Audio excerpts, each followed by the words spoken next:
Bueno, muchas gracias Ariel, muchas gracias a todos los asistentes que están. La verdad que para mí sigue siendo un gran orgullo estar presente compartiendo con ustedes otra webinar, hoy relacionada a todo lo que es el tema de la evidencia. Seguramente han estado estudiando todo lo que vieron en el módulo 3, principalmente de la evidencia, qué es, para qué sirve, con qué finalidad, digamos, se va a utilizar. Bueno, diferentes cuestiones que seguramente han traído muchas inquietudes. Principalmente he visto los foros esta mañana y bastante buenas las respuestas. Algunos han sido una especie de manual, porque han puesto bastante información en su respuesta y la verdad que es muy interesante para que el resto también pueda ver, ¿no? Así que bueno, hoy vamos a ver este módulo 3, ¿sí? Que nos habla principalmente, nos hace esta pregunta, ¿no? ¿Cómo recolectar evidencia a través de herramientas forenses de uso libre? Es un poco entender o mirar hacia un poco de decir, bueno, tenemos formas de trabajar en materia de recolección de evidencia, pero también tener en cuenta que no siempre necesitamos trabajar o depender de un software, digamos, pago, ¿no? Sino que hay otras herramientas que podemos recolectar y que podemos, digamos, utilizar en el caso que, bueno, no se cuente con los recursos necesarios. Bueno, sin más, vamos a comenzar. Entonces, como les decía, principalmente es importante entender un concepto general para ya cerrar con el tema de la evidencia digital, principalmente que se entiende una concepción general y una concepción jurídica. Carga, se ve que ha quedado un segundo.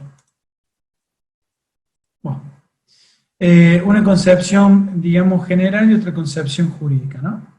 Bien, principalmente la concepción general es un tipo de evidencia, la evidencia digital es un tipo de evidencia física, es información y dato de valor para una investigación que es almacenada, recibida o transmitida por un dispositivo electrónico. ¿Esa información o dato, esta es solamente para una investigación? No, también puede servir para otros fines, digamos, no solamente desde el punto de vista penal, sino también dar cuenta o evidencia de una situación que ocurrió en un tiempo y hora determinado. Bueno, hay diferentes usos, ¿no?, que se le puede llegar a dar. Desde una concepción ya jurídica, se entiende como un objeto, ¿sí? Un objeto de derecho constituido por datos expresados en formato electrónico, o toda representación de hechos o actos jurídicos relevantes efectuado en formato digital. Como ven, es una concepción ya un poco más que se torna a lo legal, donde ya se entiende, digamos, qué se entiende por dato y cuál es su naturaleza, ¿no? Que es un acto jurídico de por sí que se efectúa a través de medios o formatos electrónicos. A partir de ahí, de esa concepción general, debemos entender un poco las características, ¿no?, de esa evidencia. Esa evidencia claramente a mí me tiene que un poco, digamos, dar un marco de referencia de que al ser tan, digamos, volátil, algo que está y no está quizás, bueno, debemos estar, digamos, ser prevenidos, precavidos, producto de que si sabemos que si pensamos que esa información puede llegar a estar por mucho tiempo, claramente estamos un poco errados en ese análisis.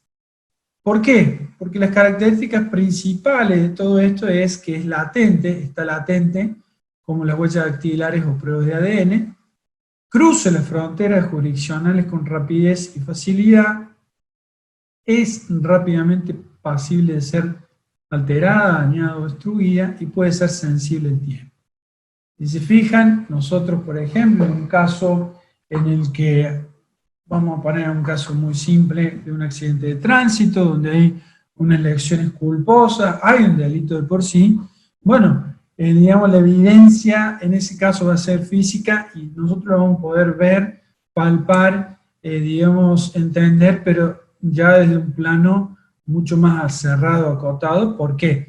Y porque la jurisdicción va a ser muy acotada, porque la alteración de esa, digamos, daño producido, si bien material, claramente va a ser muy, digamos, visible, y por más que se le haga un mayor daño, no va a cambiar mucho en todo el proceso, independientemente de la pericia que, digamos, determine dónde fue ese golpe o esa colisión, ¿no? Bueno, en este caso, si lo llevamos al plano de lo digital, claramente es totalmente distinto, ¿no? Porque claramente un dato o una información puede ser alterada, manipulada en cuestiones de milésimas de segundo, ¿no? Con lo cual eso ya no nos da ese hándicap de poder entender, de poder analizar. Caso contrario, obviamente, no va a ser posible lograr un buen resultado. Entonces, ya un poco avanzando en esto, debemos tener algunas consideraciones preliminares. ¿Y por qué tenemos que tener algunas consideraciones preliminares? Y entendiendo esto como que no solamente entender el concepto, entender las características, sino también el ámbito de aplicación, porque estamos hablando de que todos nosotros nos encontramos en diferentes partes del mundo. Y me hago una pregunta, y le hago una pregunta a todos. ¿Estamos con la misma, ustedes consideran que estamos bajo la misma legislación todos? Claramente que no. Cambian los códigos de fondo, los códigos procesales, pero claramente debemos entender el porqué.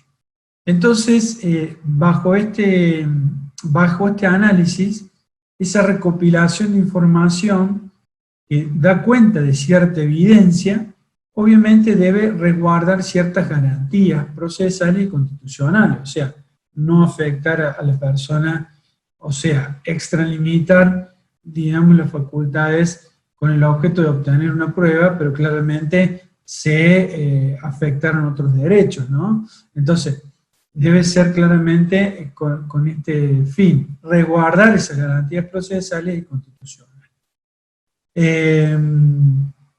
Bien, teniendo en cuenta eso, ya en el artículo 35, si se acuerdan del Convenio de Budapest, habla principalmente de que se designe todo aquel miembro, país miembro de este convenio, se designe una unidad que esté, digamos, alerta las 24 horas del día por los 7 días de la semana, ¿no? Esta red 24/7 va a permitir que asegurar esa asistencia inmediata en materia de investigaciones, principalmente con el objeto de recolección de pruebas electrónicas. ¿Qué está pasando hoy en día? Hoy en día tenemos que muchas organizaciones, muchas investigaciones, digamos, que se están llevando a cabo en muchas agencias de ley, claramente están siguiendo trazos o huellas de delitos que trascienden fronteras. Si habíamos hablado de la prueba transnacional, bueno, es parte de esto, ¿no? Esa prueba transnacional significa decir, bueno, podemos tener a la víctima en nuestro país, pero la prueba está en Madrid, por ejemplo, ¿no? Y hay otro autor o ciberdelincuente que se encuentra en otro país. Entonces empiezan a jugar estas jurisdicciones. Y por lo cual hay, digamos, acuerdos internacionales a través de esta red principalmente, y de otras redes, por ejemplo, organismos internacionales como Interpol, como Europol, que colaboran en cierta forma con la región con la finalidad de que esa asistencia sea lo más rápida, inmediata y obviamente ajustada de derecho en base a la legislación local, ¿no? Entonces, si pensamos en que la evidencia puede haber diferentes autores en diferentes partes del mundo, y el centro principal de la investigación está siendo en Europa, por ejemplo, hagamos de cuenta en España, y se lanzan allanamientos, pedidos de allanamiento en colaboración a diferentes países, y uno de los países, supongamos que es Nicaragua, que es Argentina, que es México, que es Guatemala, obviamente va a requerir de un órgano en cada país que asista, ¿no? Asista al magistrado y al funcionario que lleva la investigación en España.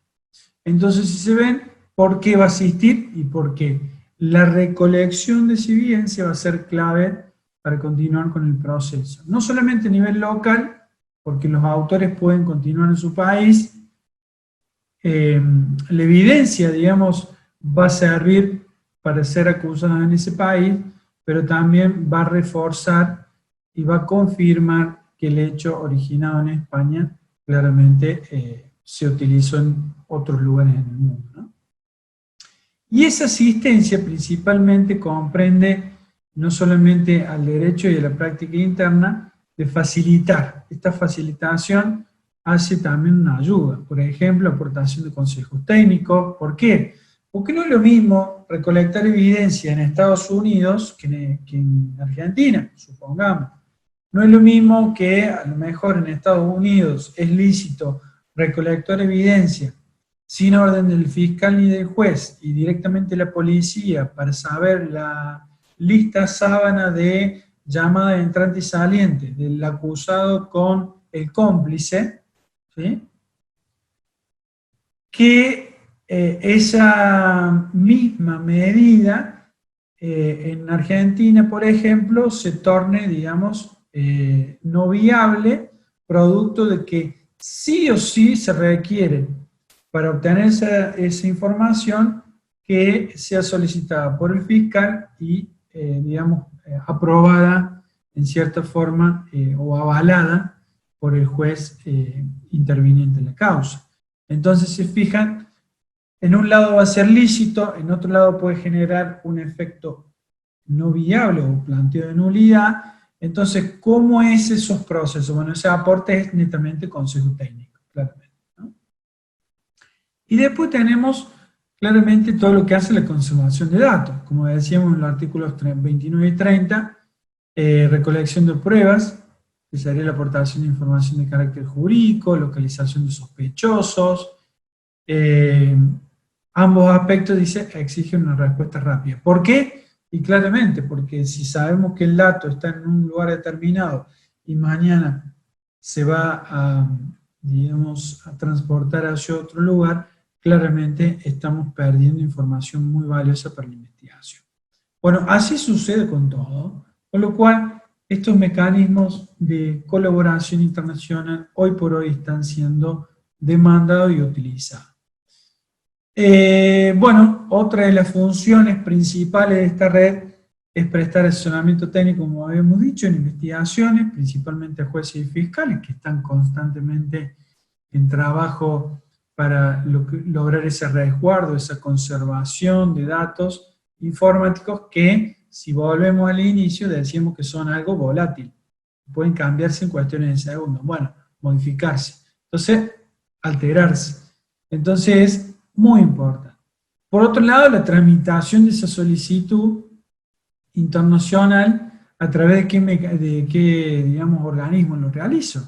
Generalmente interviene, por ejemplo, Interpol, interviene la Cancillería, interviene un juez de turno. Bueno, hay diferentes pasos que, digamos, tratándose de estas cuestiones mucho más inmediatas, bueno, se tratan de, digamos, de saltar en algunos puntos, ¿no? No en otros. Bueno, el punto de contacto, como bien decíamos, es asistir a los funcionarios y es representar esa red del país principalmente. Esto lo debieran tener todos los países miembros, acuérdense, de la Convención de Budapest, que es lo que trabajamos, perdón, en anteriores webinars. Ahora bien, bueno, acá justifica en cierta forma por qué la urgencia de actuar 24/7, producto de la volatilidad claramente de los elementos que conforman esa evidencia, y en el caso, por ejemplo, de Argentina, se nombra la Dirección Nacional de Asuntos Internacionales a la Unidad 24/7 de Delitos Informáticos y Evidencia Digital. Ya marca que esa es la unidad que está bajo la línea del Ministerio de Justicia de la Nación para lograr, digamos, la comunicación directa en casos donde se vea involucrada evidencia digital en otra jurisdicción, en extraña jurisdicción. Bien, otros países tendrán otro nombre, pero en realidad lo que importa es que represente esa área, esa oficina que esté 24/7 colaborando. Otro de los puntos a tener presente dentro de estas consideraciones preliminares, más allá de la cuestión legal, es la cuestión, digamos, de qué manera o bajo qué normativa yo voy a seguir para la recolección de esa evidencia, ¿no? Porque, digamos, yo puedo seguir por instinto una forma de recolectar evidencia, claramente que no.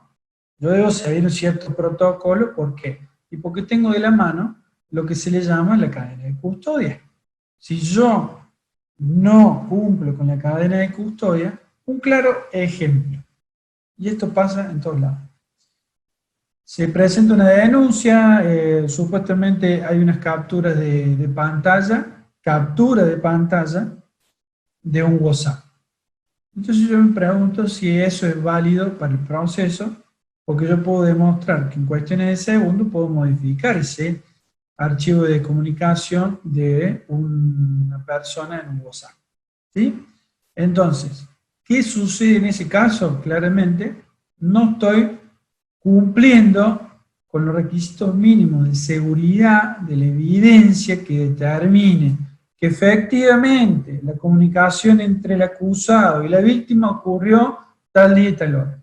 Directamente me muestra una pantalla donde dice sí, que existió aparentemente una comunicación entre A y B. Pero eso no me está confirmando que realmente existió. Lo que me va a confirmar claramente son los datos objetivos que yo lo pueda obtener mediante herramientas, ¿sí?, que resguarden esa evidencia.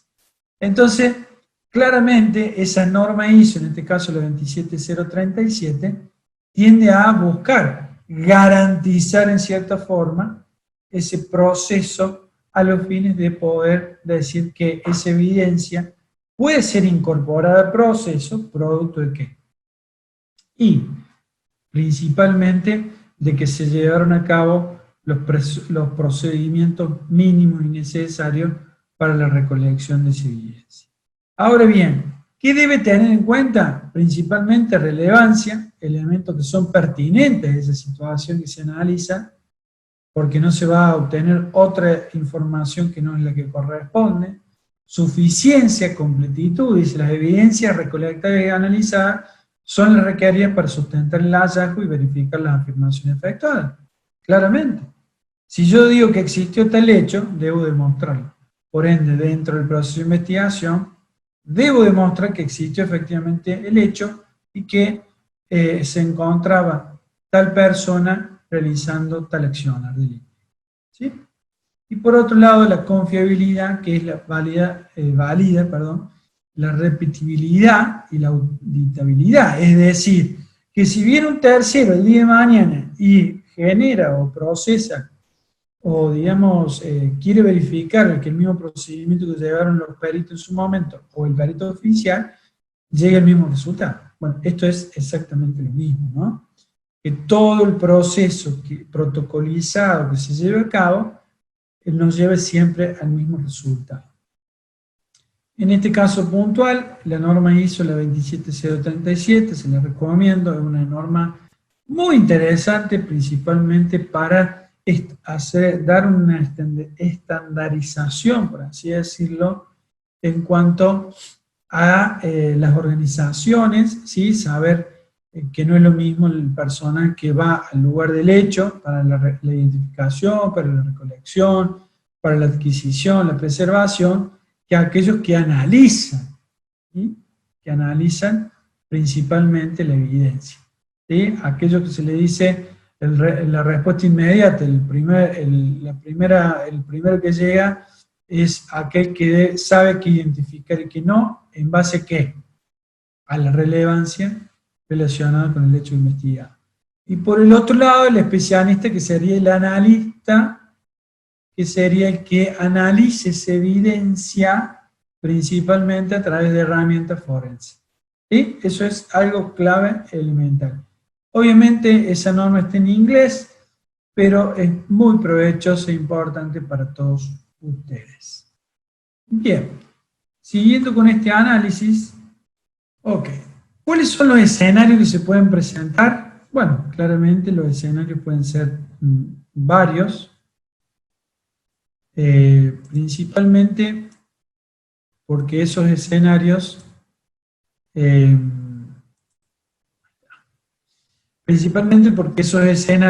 digamos, uno quizás no dimensiona a veces de cómo puedo recolectar, de dónde, bueno, como veíamos recién, el principal es el que llega al lugar o el que está, digamos, en un procedimiento y debe identificar, bueno, ¿qué identifico?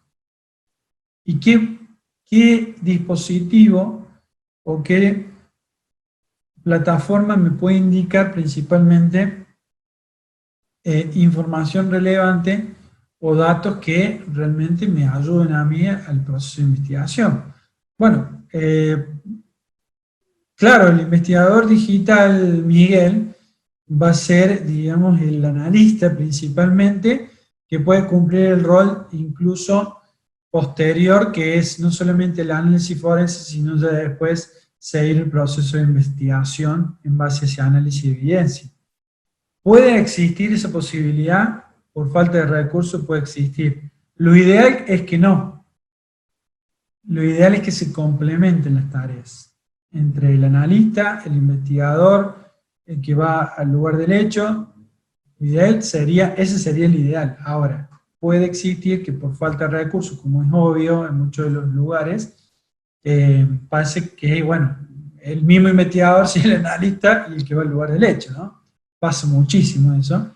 Entonces, bueno, pero por lo menos saber distinguir cuáles son las facultades o los límites que tiene entre uno y otro para poder entender. Porque muchas veces piensen que hasta uno puede estar manipulado, ¿sí?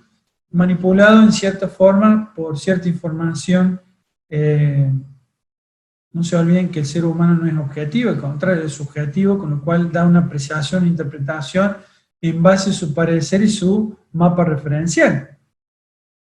Pero acá lo importante es tener toda la objetividad de todo el proceso y la evidencia, ¿no? Independientemente de la interpretación de quien lo realice.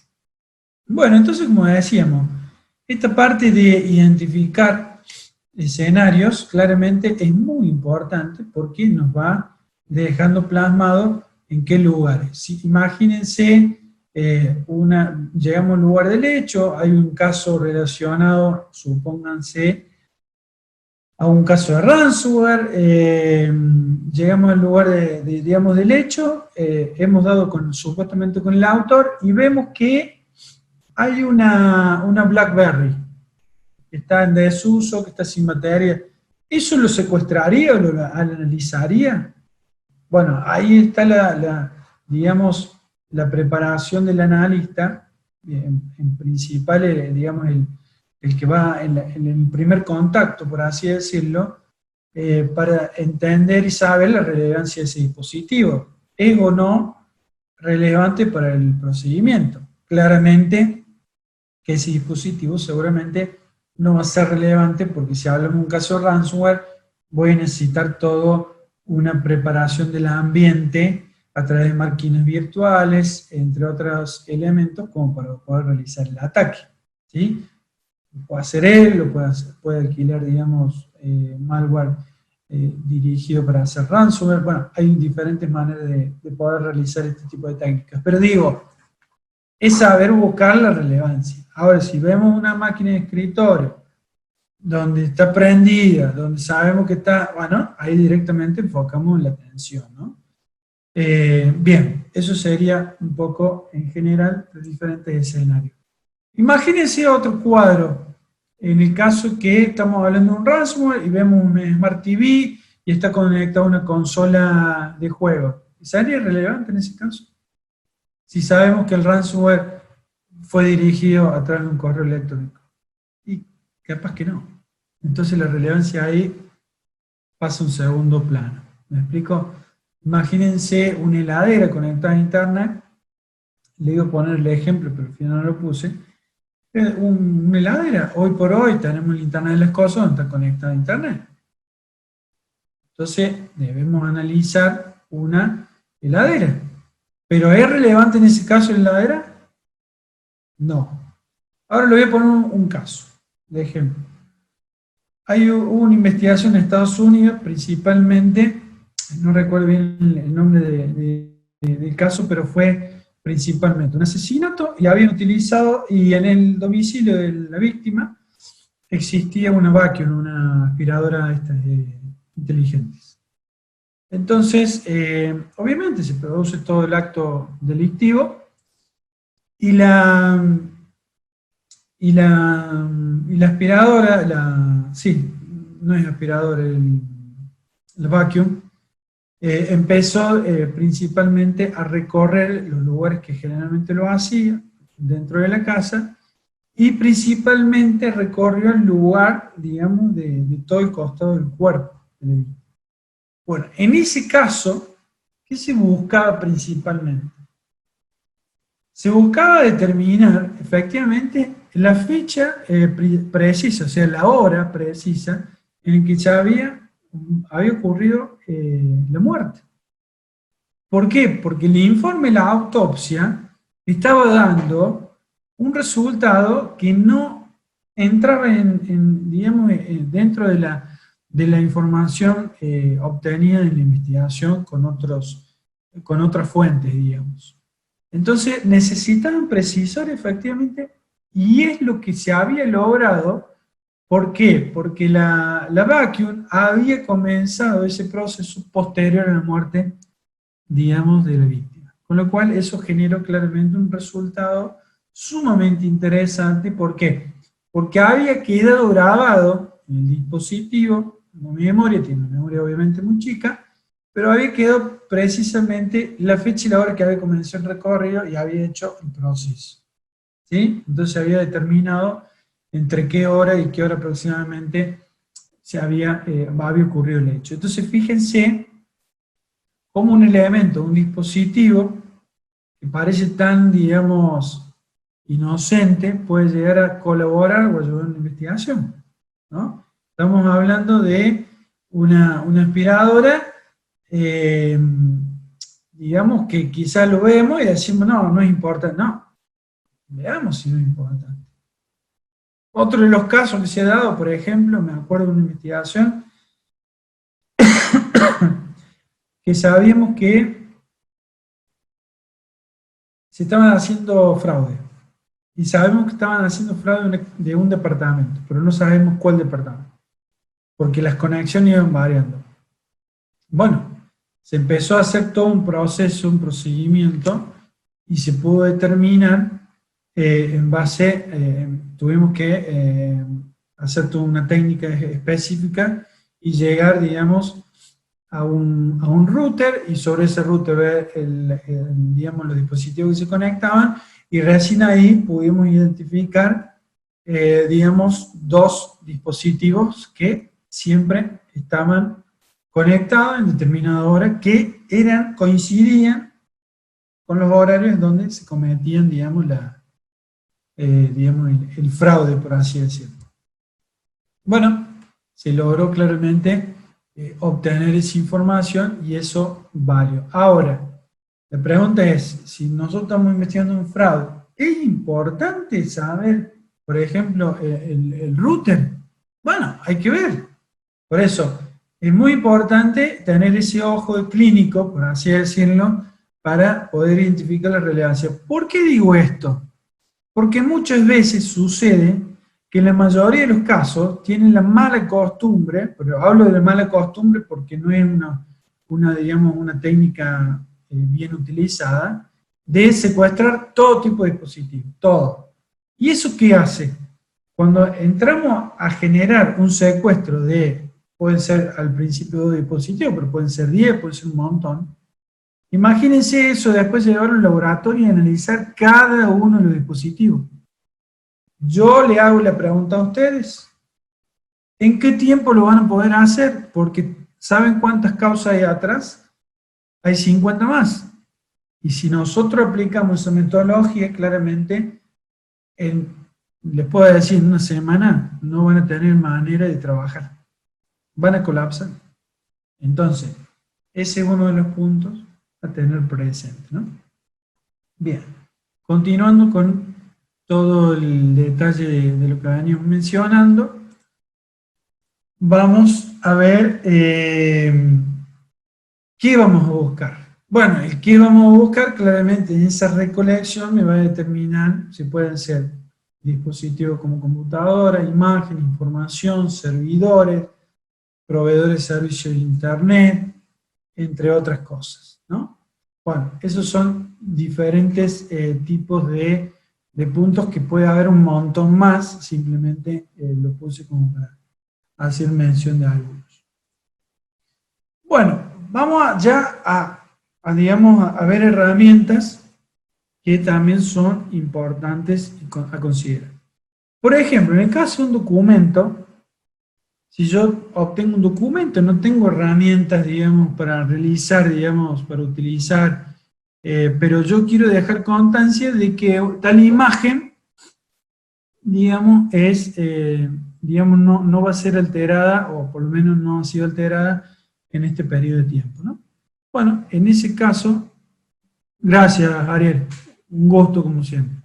En ese caso, principalmente, esta herramienta nos ayuda a lo que es, digamos, hashear. Hashear es un término que permite, digamos, lograr a través de un algoritmo que precisa, digamos, se fija un algoritmo que puede ser en MD5, en SHA-1, en SHA-256, eso me va a arrojar un número, digamos, alfanumérico, que luego, si yo modifico ese archivo, me va, y lo comparo con este archivo que claramente, digamos, obtuve al principio, no va a ser el mismo.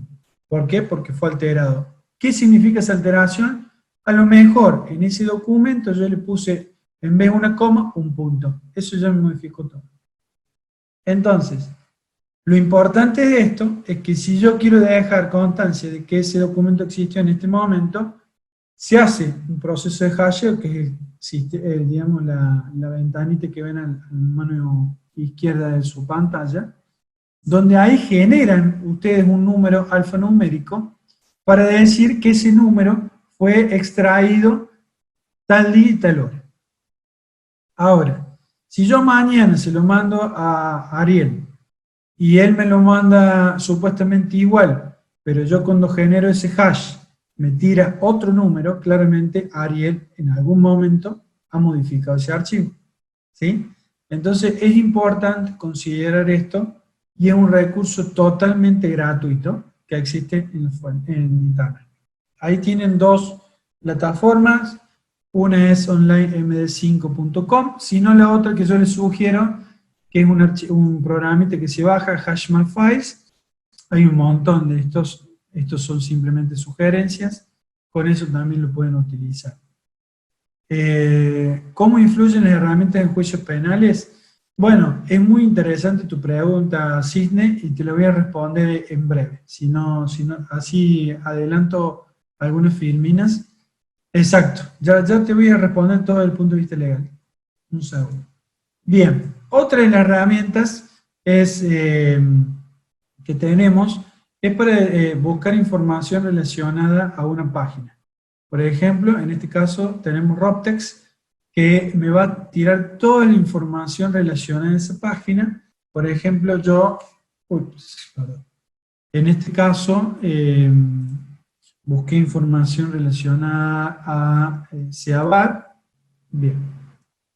Este es el resultado que me arroja principalmente de un dominio. Acuérdense que puede ser un dominio, puede ser una IP, puede ser un número de IP, lo que ustedes busquen, consideren.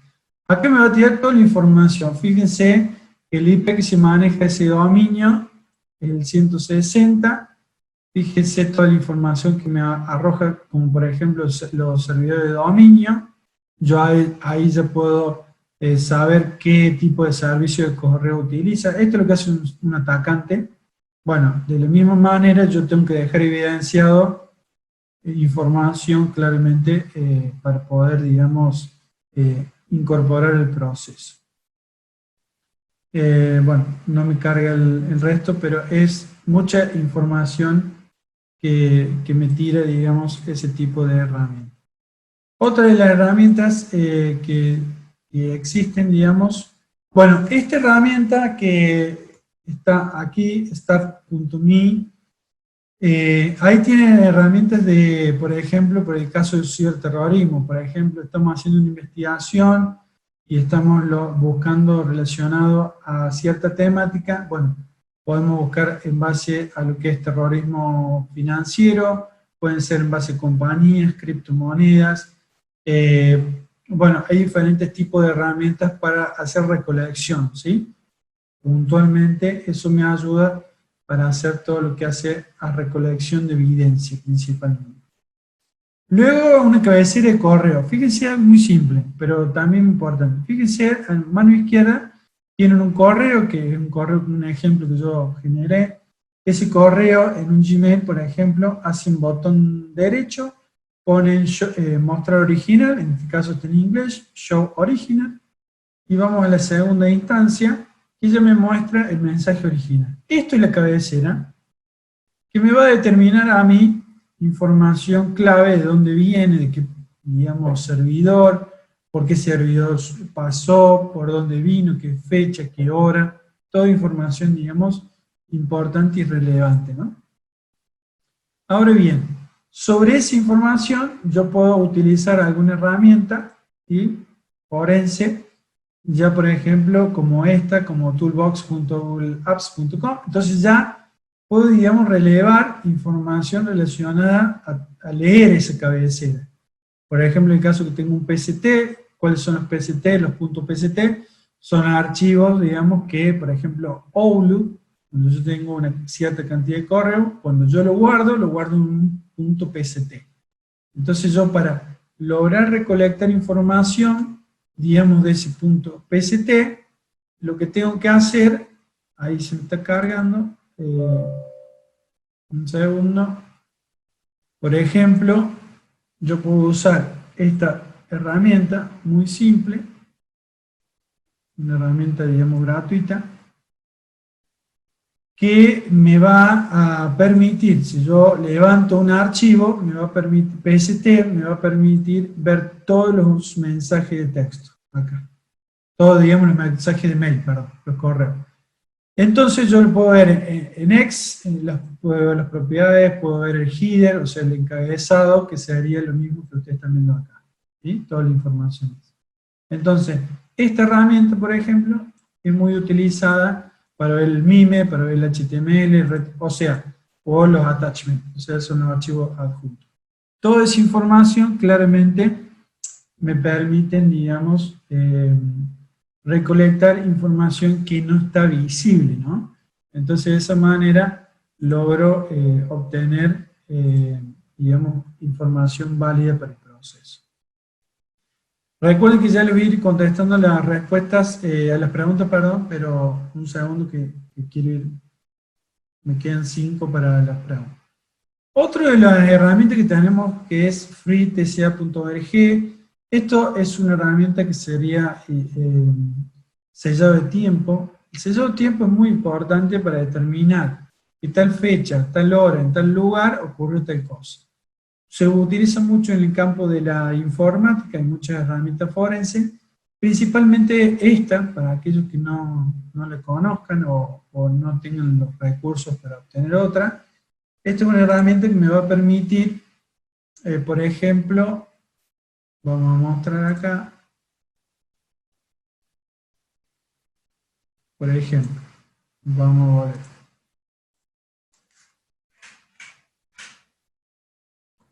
Sellado de tiempo. Un segundo. Bien. En este, lo que voy a hacer voy a hacer sobre una URL. Voy a poner, bueno, en este caso lo estoy probando con Seabad y no hubo forma. Lo voy a hacer con, o sea, me da error, eso que quiere decir, no es que pueda. Me da error debe ser por la cantidad de información que tiene, no lo aguanta, digamos, el sistema. Entonces yo lo que voy a hacer acá es realizar el screenshot de una URL y le voy a hacer una firma con sellado en tiempo utilizando SHA 512. Entonces lo que yo le estoy diciendo ahí, que tal página me la guarde tal como se ve ahora, la página, para que vean,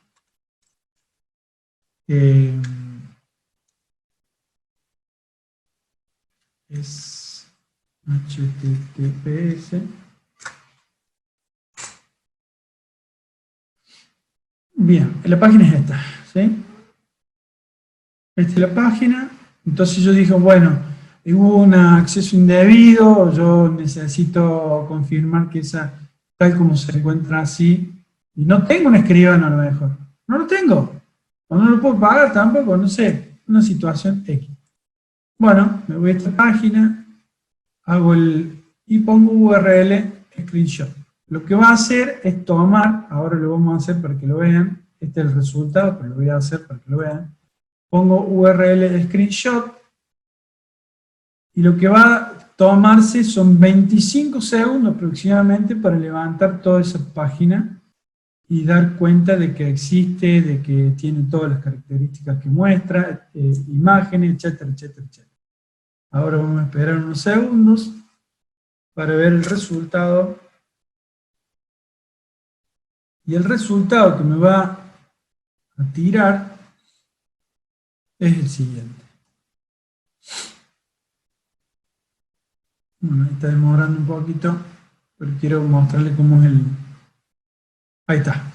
Entonces me dice, me lo manda en un PDF, y yo le voy a decir Open with Firefox, entonces me lo va a abrir en Firefox, y ahí me lo abre. Entonces ahí yo tengo en un PDF la constancia del sitio, con todos los elementos del sitio, pim, pum, pum, y sobre todo esto, fíjense dónde lo obtiene.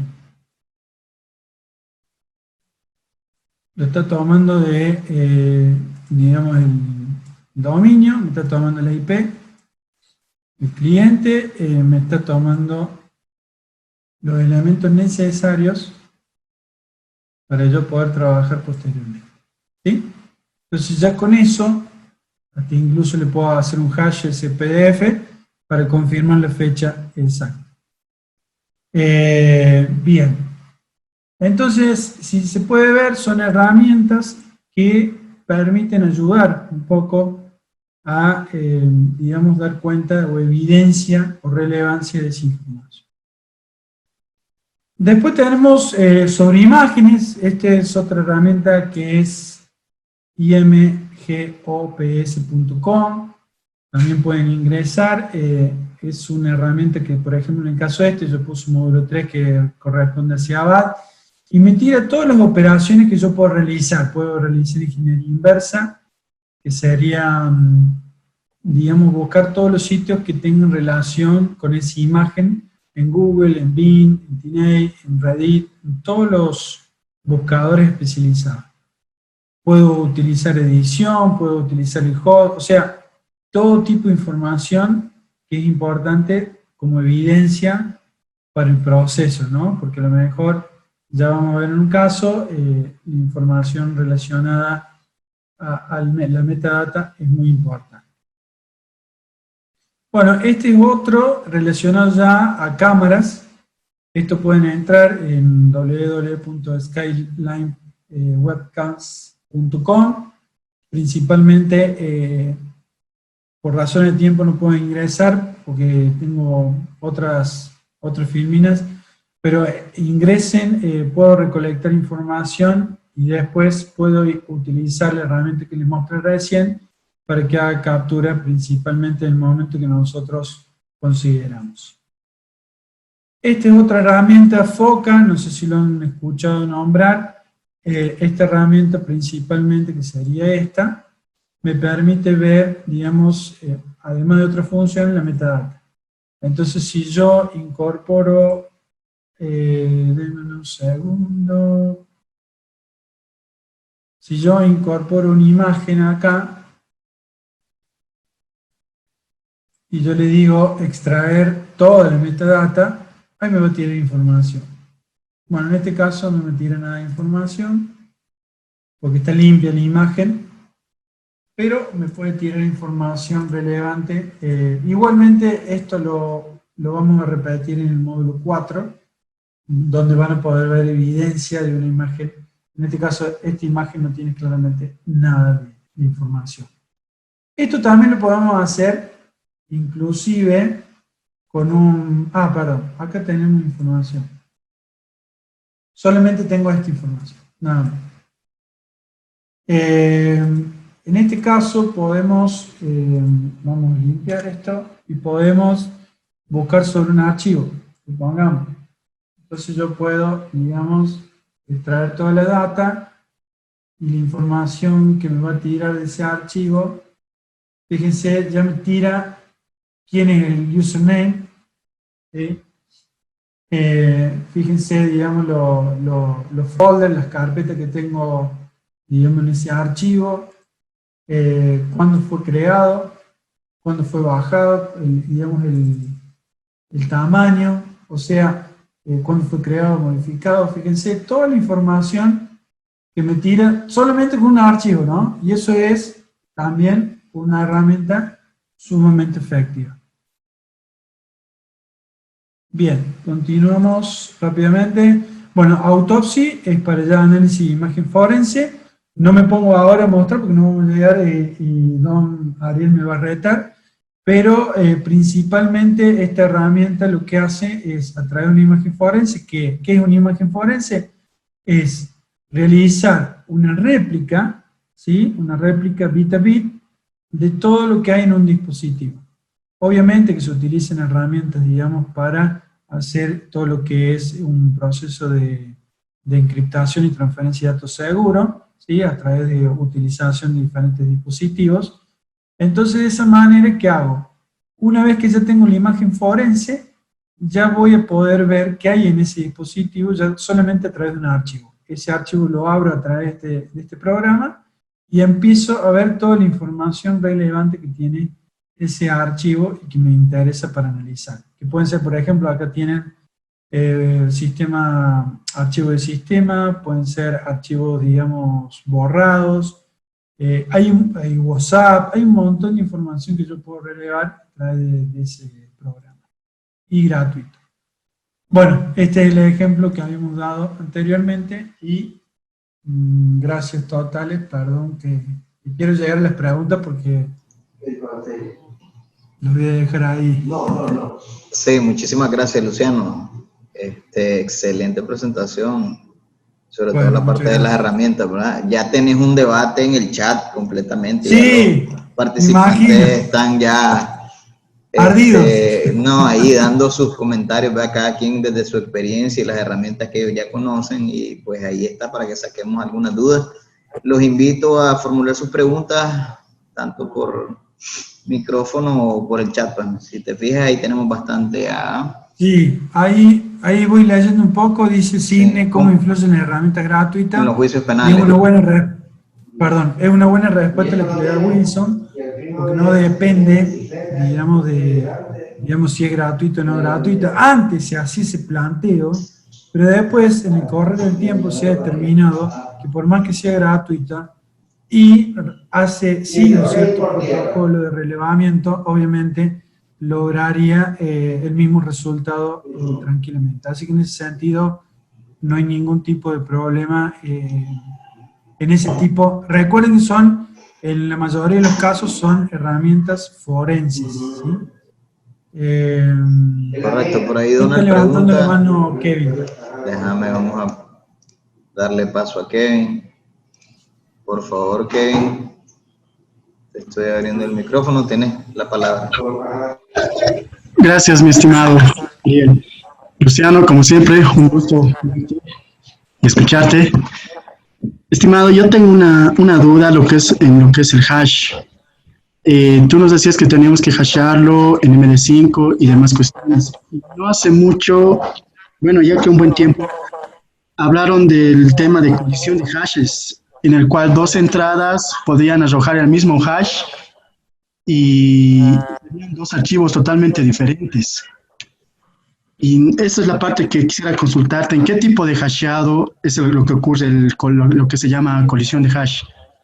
Bueno, y gracias por tu pregunta, que es muy interesante. Es más técnica, quizá el resto, a lo mejor colisión de hashes sería porque hay una colisión, digamos, de diferentes técnicas que tratan de dar autenticidad a ese documento, pero obviamente, como decía muy bien Kevin, puede pasar que un mismo documento tenga un determinado hash y después si lo hacemos con otro hash, ese mismo documento sin manipularlo me dé otro número.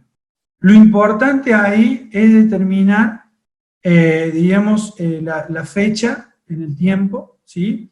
Y siempre que se llegue al mismo resultado, por más que el número no sea, o sea, el mismo resultado en base al inicial, ¿no? Al documento inicial hallado, no va a haber ningún tipo de problema porque se está demostrando y evidenciando que no había ningún tipo de alteración al respecto. Ahora bien, una de las cosas que nosotros hemos estado trabajando a través de Intoc, porque nosotros hacemos desarrollo también, una de las cosas es que nosotros tenemos un programa específico para investigaciones y trabajamos el tema de evidencia, y nosotros generamos 3 tipos de hasheos en ese mismo proceso, con la finalidad de que si entra en colisión uno, ya me está dando el respaldo el otro, con la finalidad de evitar cualquier tipo de duda o de interpretación distinta claramente. Entonces, cuando nosotros hacemos ese relevamiento de la información en una investigación, claramente tenemos un triple factor de autenticidad que nosotros le llamamos con doble hash más un tercero que es en base al documento. De esa manera, por más que haya colisión, la colisión va a ser sobre un determinado hash, pero no sobre dos hechos en diferentes momentos y tiempo, ¿no? Entonces creo que de esa manera se puede evitar esas interpretaciones que claramente, técnicamente da de diferentes resultados, pero se llega a la misma evidencia. Así que es lo que nosotros hemos podido, digamos, dar como respuesta, y a su vez se han utilizado en tribunales en España, por ejemplo, y no se ha tenido ningún tipo de problema, porque claramente da consistencia y contundencia en la solidez de la evidencia, ¿no? Creo que por ahí ya sacaste casi todas las preguntas, Luciano. Ah, bueno. Sí, porque lo demás es interacción entre los participantes, ¿no? Bueno, Hablan de FOCA y... Sí, Ajá. ahí agrego simplemente de Miguel Aguilar, que claramente autopsia es una opción, pero hay miles, FTK, Action, o sea, Action es paga, pero en el caso de autopsia no, pero lo mismo. Recuerden esto, si logramos el mismo resultado, por más que la herramienta no sea paga, estamos en el mismo proceso. O sea, lo importante es volver al inicio. Si se logra la repetibilidad del acto y logramos el mismo resultado, por más que sea gratuita o no, no cambia nada. Por ahí tenemos una... Edgar dice, ¿cómo se podría validar el uso de estas herramientas ante un juez? Dice, es decir, se No podría usar escucho, cualquier... ¿Cómo se podría validar el uso de estas herramientas ante un juez, Luciano? Es decir, ¿se podría usar cualquier herramienta o primero se selecciona? No, en ese caso va a depender mucho qué queremos relevar, y obviamente el juez, para decir que es válido o no, va a depender de un perito. Y si el perito confirma que la evidencia fue recolectada con estos procesos, con estas herramientas mínimas, básicas, elementales, que determinan que tal día, tal hora existió tal situación, no hay manera de decir que puede ser un planteo de nulidad, porque esa incorporación de esa evidencia claramente es legítima.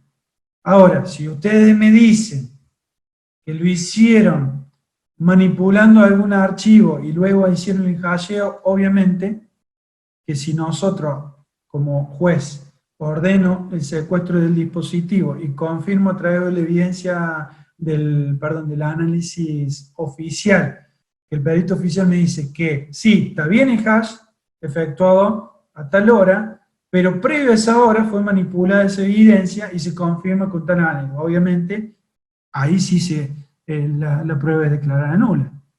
Simplemente eso, no veo otra cuestión. Y nuestra última pregunta, que viene de Patricia, dice, ¿cómo podríamos comprobar que se alteró evidencia? ¿Por medio de qué programa? Dice. Bueno, claramente, eso me lo va a determinar diferentes, por ejemplo, hay herramientas. Autopsy me tira información, el tema del metadato también me tira información, por ejemplo, a través de FOCA.